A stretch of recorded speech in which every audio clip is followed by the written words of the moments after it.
Hey, today we're learning about the push method in JavaScript. The push method adds one or more elements to the end of an array and returns the new length of the array. So what that means is if you have an array and you call push on it, it's going to add whatever elements you feed into push into your array.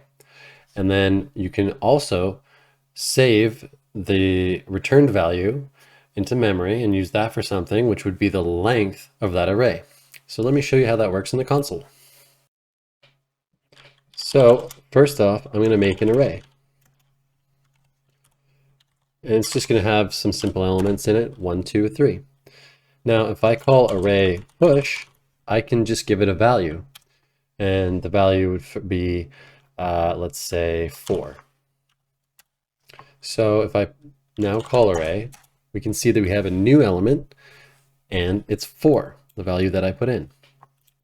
So you can also push multiple values in. So if I say array push and I feed it multiple values, so dog, cat, you'll see when we call array that we've added multiple elements into the array.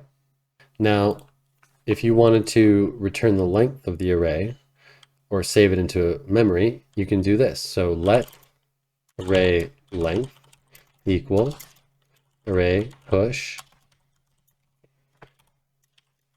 cow. And so now when I call that, if I just call array length, we'll have the length of the array, which would be the same thing as calling array dot length. And so that's how you use push in JavaScript.